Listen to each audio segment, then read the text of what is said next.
Hi, welcome to Tips and Tea with Linnea FNP. My name is Linnea Baker, and I am a board certified family nurse practitioner as well as a certified health and well-being coach.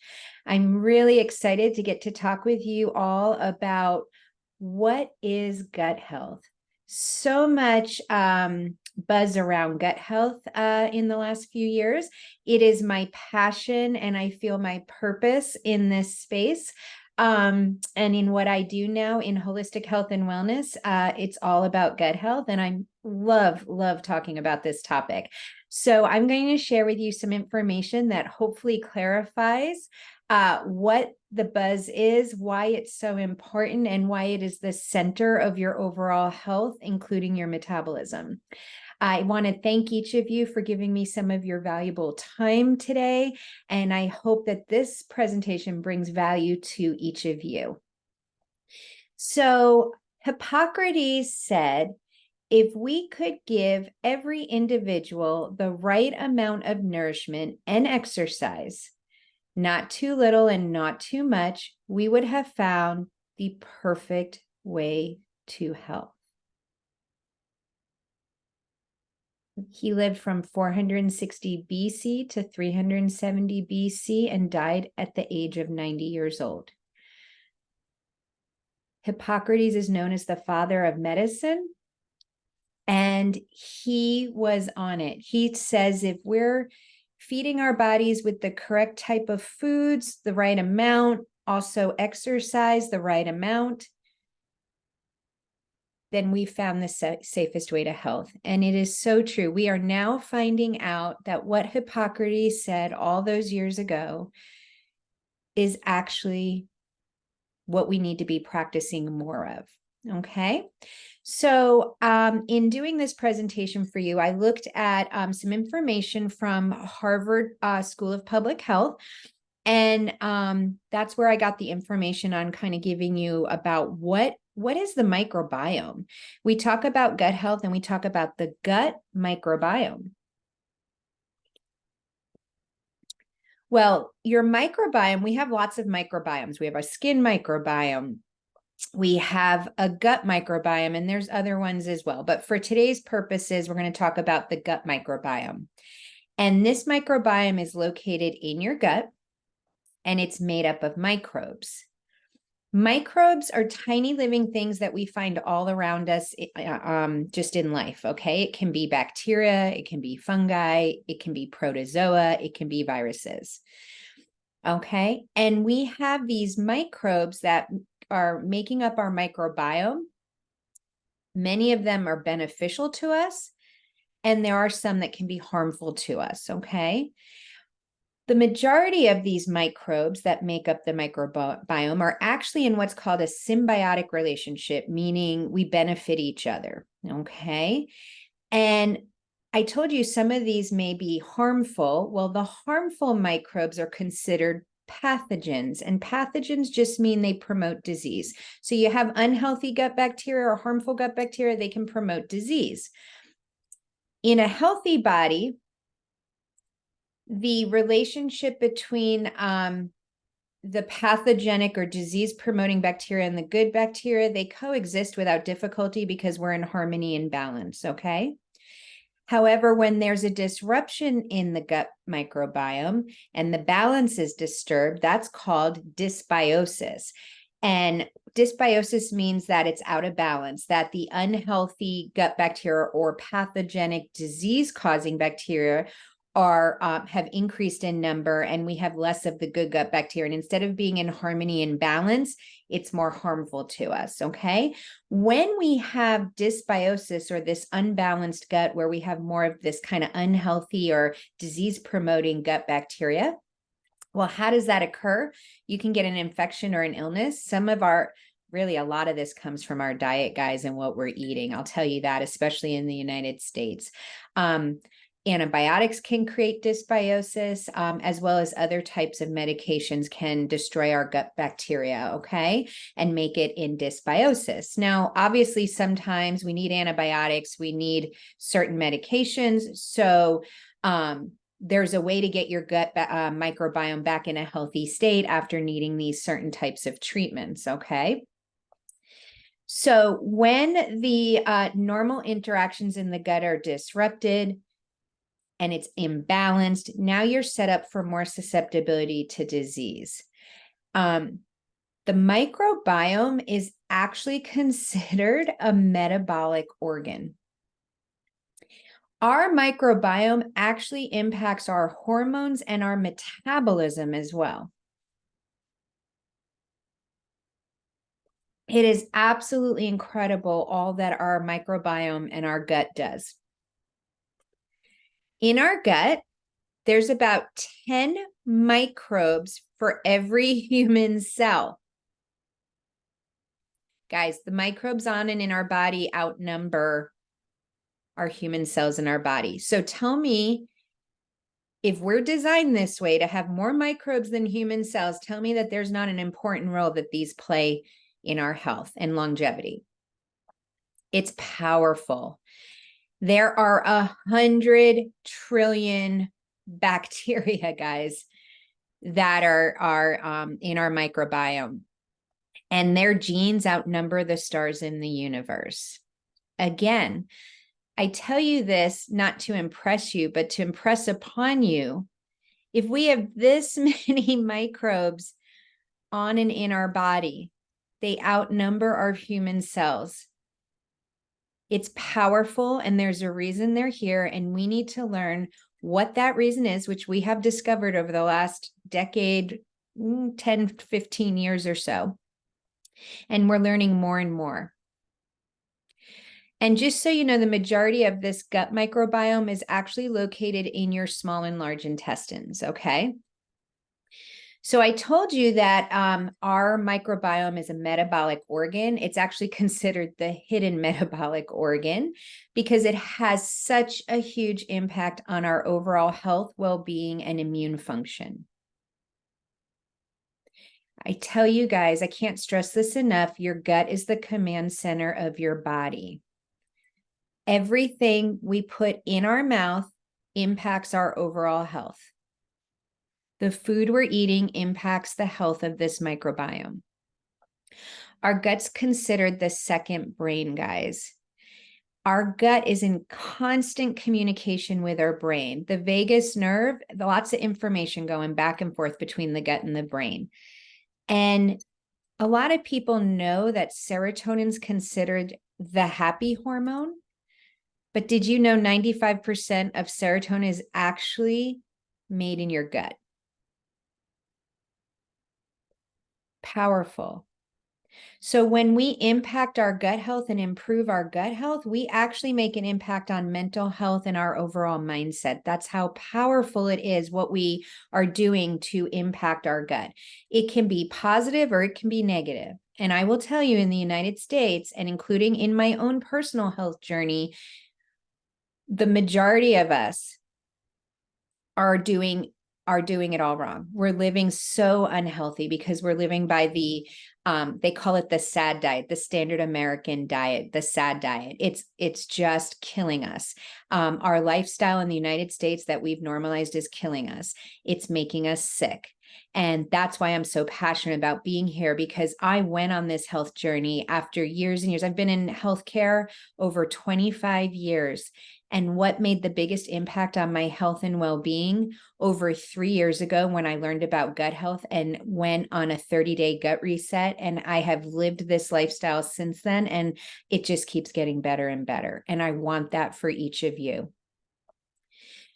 And I told you that your gut has a direct impact on your overall metabolism. It is so much more complex than calories in, calories out, restricting calories, counting calories, logging food, and trying to exercise like crazy.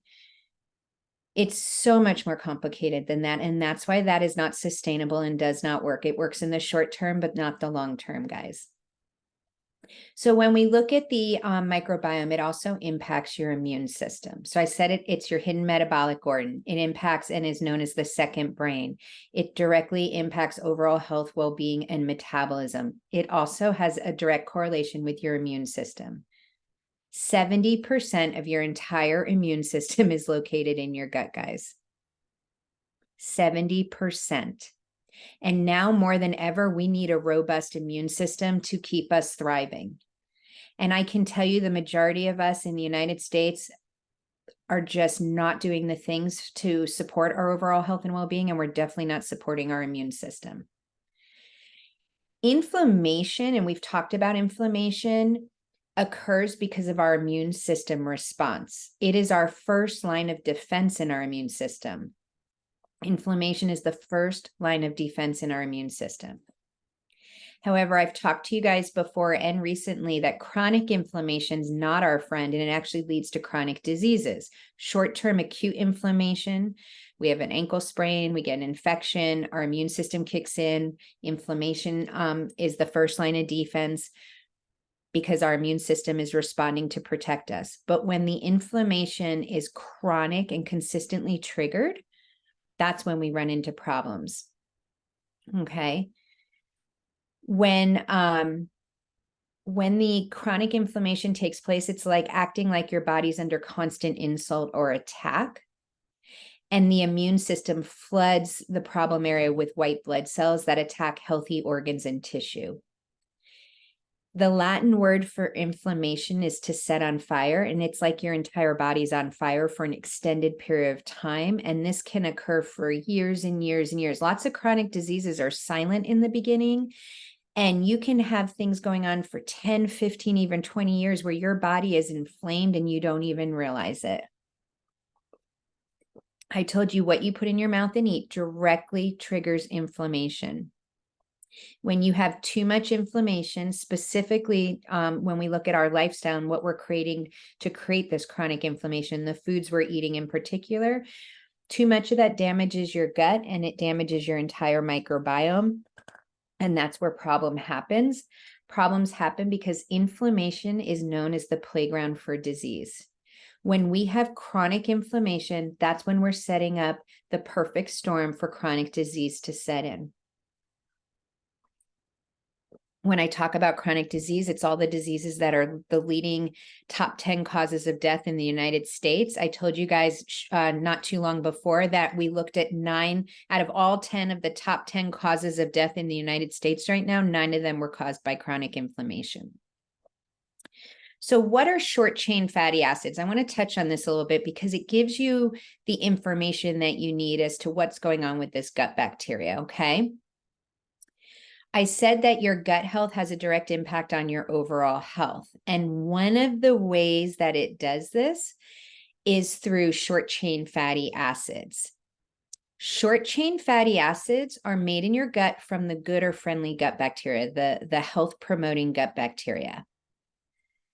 And it only occurs when we feed the good gut bacteria what it needs to thrive.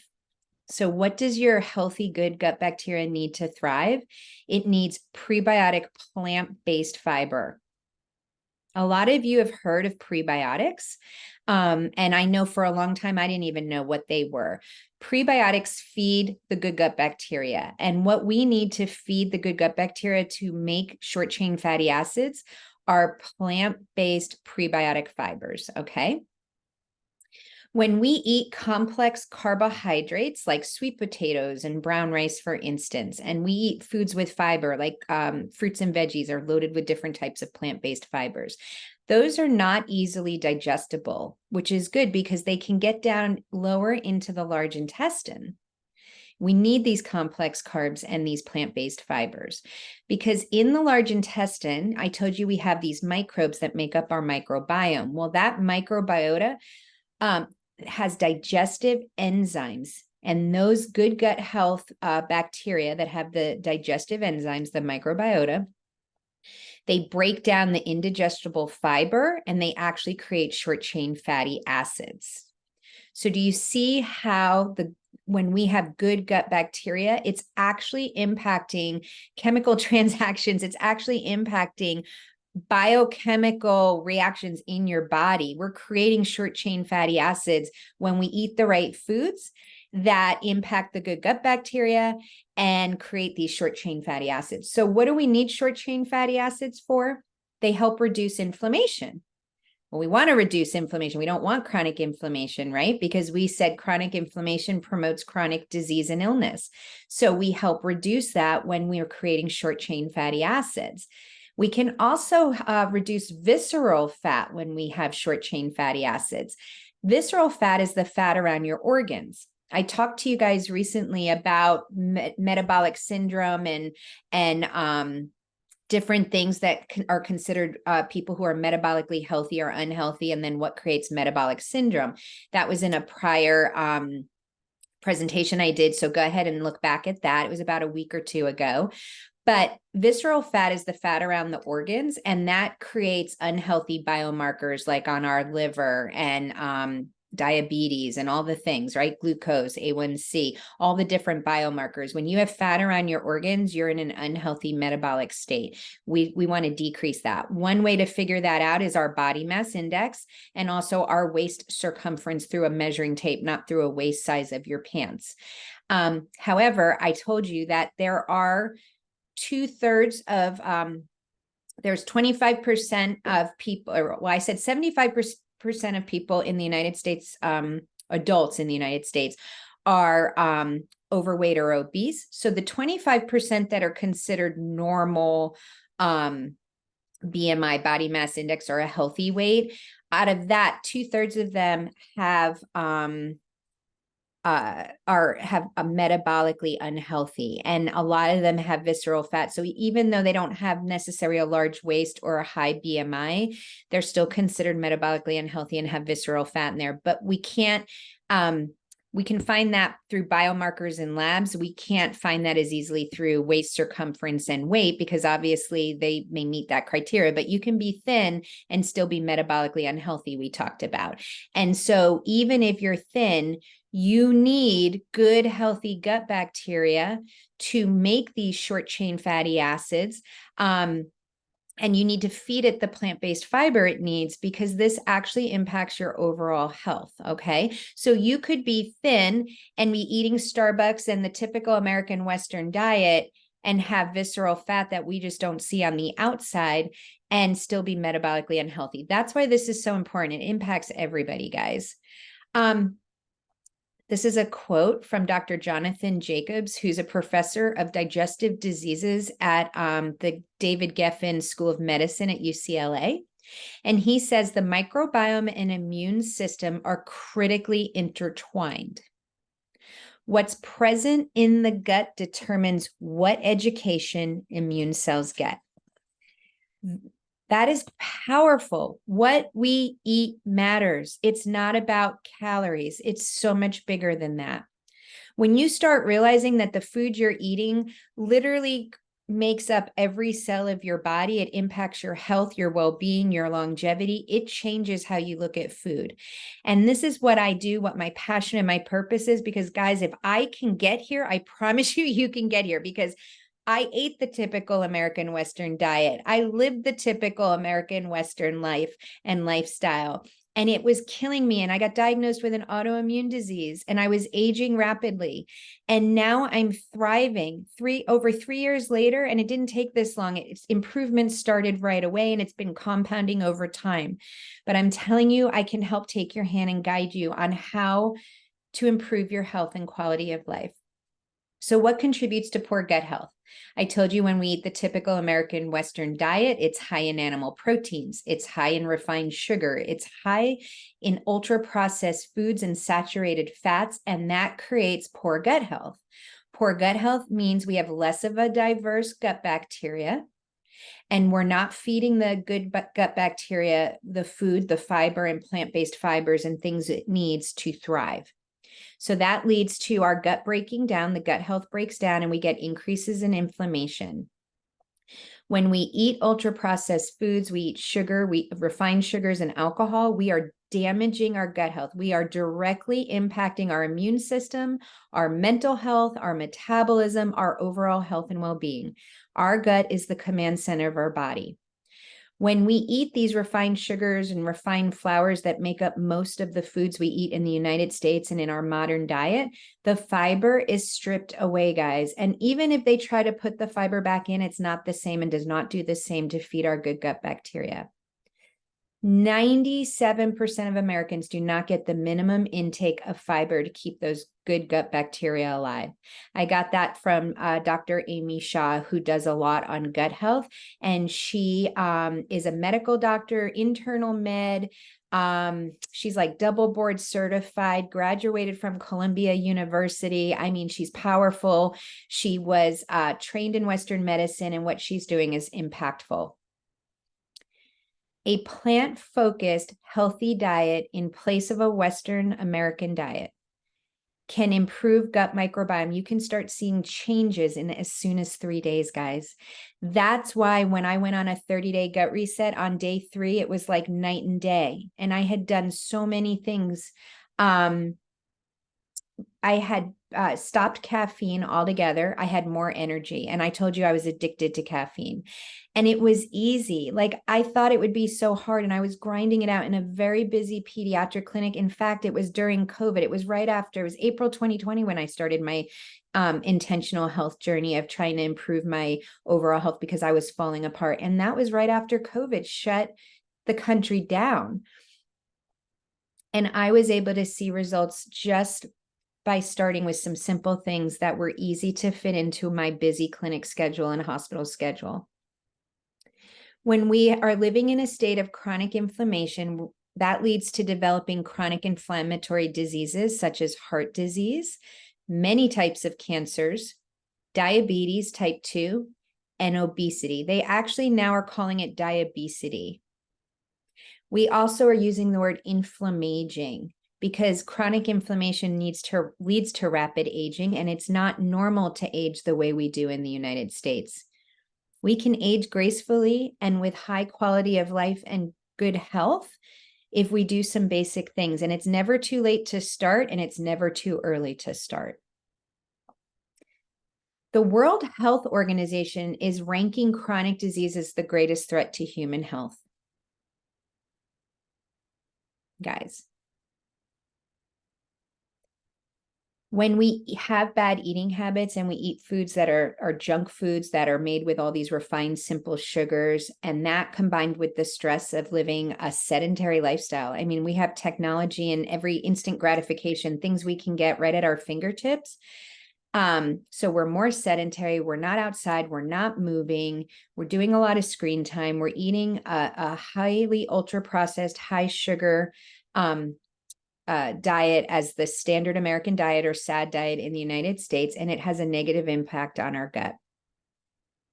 All the fast food, all the processed foods are cheap, and they seem to fit easily in our busy lifestyle, but that's what's creating decreased productivity, decreased energy, and decreased health.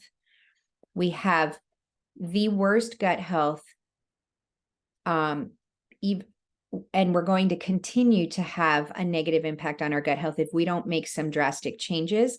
And unfortunately, no one's going to come save you. You have to be informed and make the choice for yourself, because this is not the standards right now in the United States, unfortunately.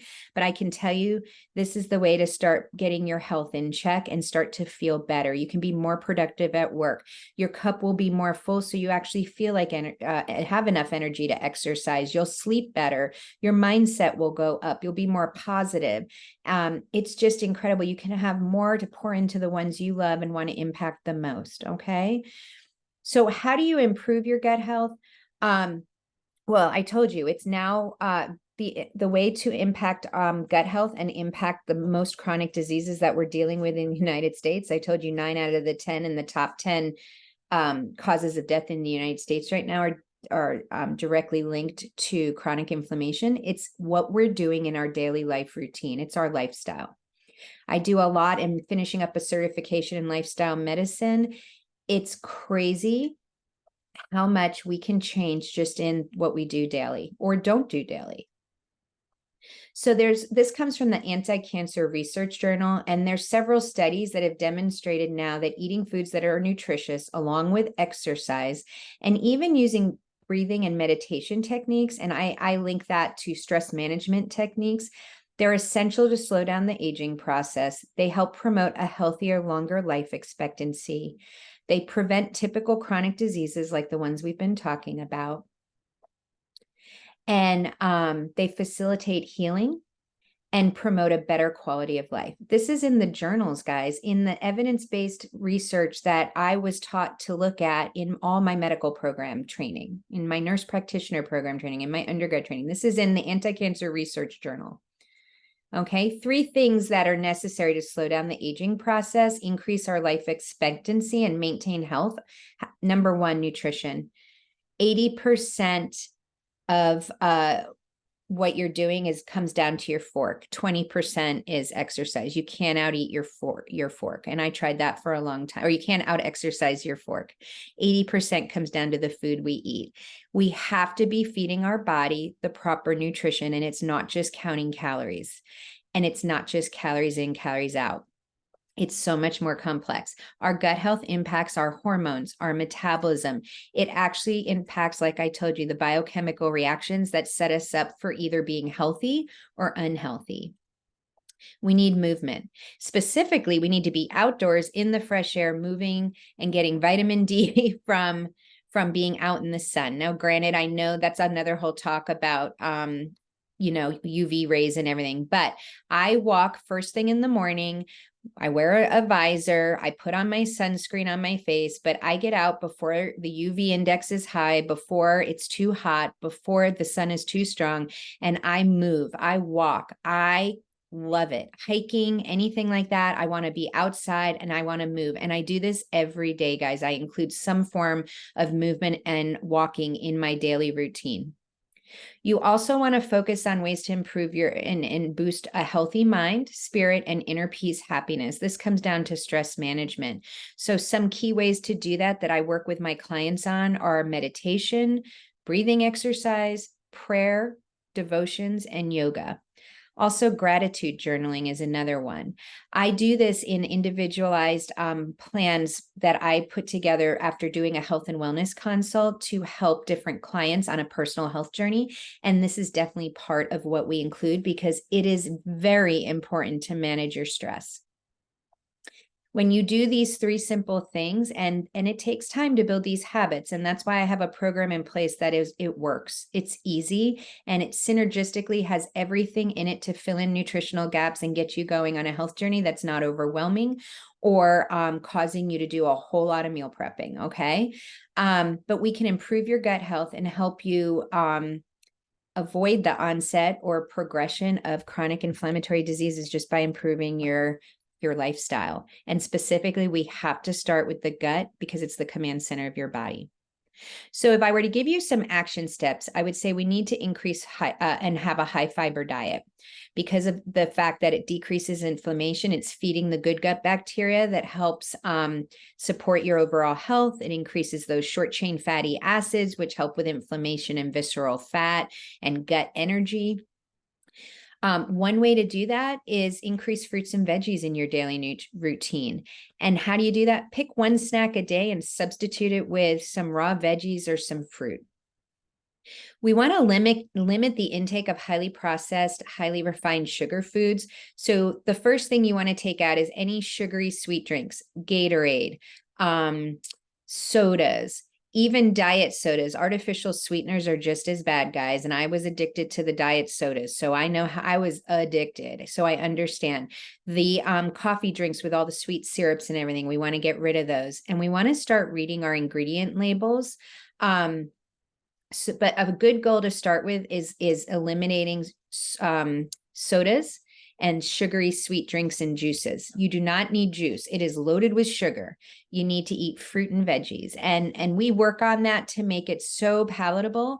I will tell you, people who are used to an ultra processed kind of fast food, high sugar, high salt, standard American diet, the SAD diet, they tell me in the beginning, like they don't crave or want the fruits and veggies. They don't taste right to them. That's because their body is toxic and acidic from all the hyperpalatable stuff that's been given to their body.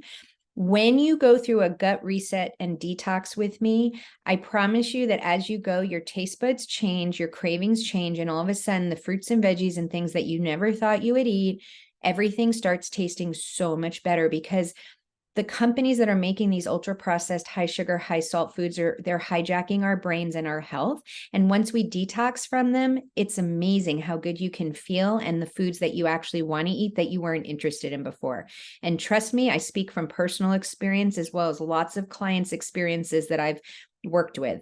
But I've been on this journey as well. And if I can do it, I know there's something to it. And that's why I went and did all the research for you guys.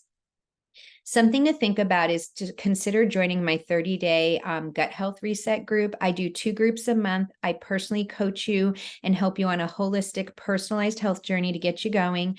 I do a free health and wellness consult. And guys, I'm giving you so much more for your money than I'm giving it away. I really am. My husband's like, Linnea, you like give so much away and you don't charge for it, because my passion and my purpose is to get you on a sustainable, healthy lifestyle. So the coaching and the accountability and the recipes and the personalized plan, those are all things I do for you that are part of this package that is very affordable, because I don't want the cost to be inhibitive of you being able to get on a health journey.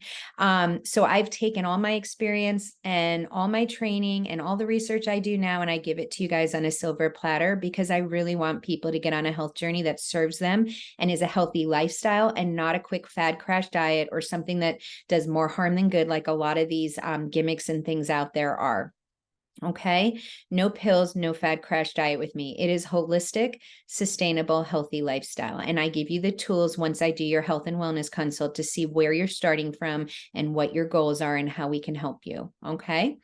I'm on a mission to positively impact your health and wellness through education and coaching to create generational health and a health span that equals your lifespan. I truly believe this is my passion and my purpose, guys. Comment below, private message me, or you can email me, Linnea, Linnea Baker, Baker @live.com. I would be happy to set up an appointment with you and see if what I'm doing, I can personalize a plan for you and if you feel it's a fit for you. But I do individualize everything based on your goals. And I would love nothing more than to have you join me for just getting on a healthy lifestyle. And we can do baby steps or we can do big changes. It is up to you and your personality and what you're looking for. But it's not a one size fits all. Okay. Thank you so much for giving me some of your valuable time today. I really hope that this brought you value and some knowledge on what the buzz is around gut health. And I look forward to seeing you guys again soon. Until next time, stay safe.